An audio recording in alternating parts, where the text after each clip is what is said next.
ফখরুলকে পার্লামেন্টে যাওয়া থেকে বিরত রেখেছে তারেক রহমানের একটা ধমক।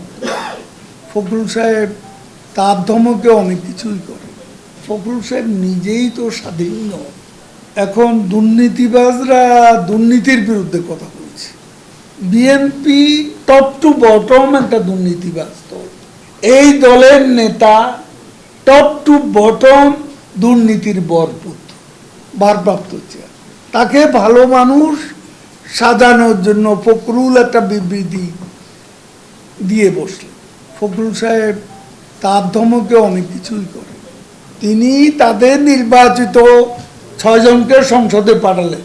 এখন ফখরুল যদি সংসদে যায়, তারেক রহমানের পাওয়ার সংকুচিত হয়।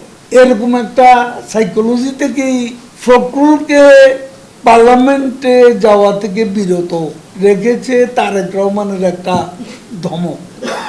ফখরুল সাহেব নিজেই তো স্বাধীন নয়। তার দলের কোনো পর্যায়ে কোনো সম্মেলন হয় না, অভ্যন্তরীণ গণতন্ত্রের চর্চা হয় না।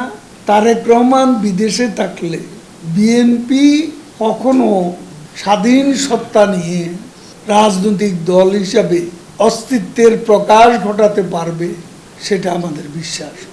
বিশ্বমানের থার্মিক্স রড সালাম স্টিল থার্মিক্স, দেশের একমাত্র থার্মিক্স রড। আমি আবারও বারবার একই কথা বলতে চাই না, শুধু বলি যারা আজকে এইসব কথা বলেন অন্ধকারে ঢিল ছোড়েন। 15-16 বছর আগে বাংলাদেশটা কেমন ছিল, বাংলাদেশের অর্থনীতি কেমন ছিল, আর 15 বছর পরে আমাদের ভুল ত্রুটি আছে, এটা আমরা স্বীকার করি না। প্রধানমন্ত্রী বলেছেন অতীতের ভুল ত্রুটি থেকে আমরা শিক্ষা নিই। আজকে আমাদের একটা কথা আমরা বলি যে বিএনপি আমলে কত সন্ত্রাসী দুর্নীতিবাজ, বেনজিরের জায়গায় কোহিনুর, আশরাফুল হুদা, রকিবুল হুদা, এইসব লোককে আইজিপি বানানো হয়েছিল।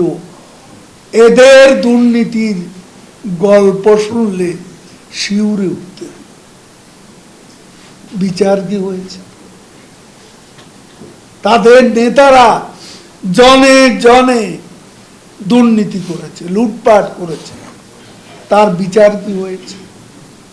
বিএনপি কি তাদের কোনো নেতার বিচার করার সৎসাহস দেখাতে পেরেছে, যেটা শেখ হাসিনা পেরেছে?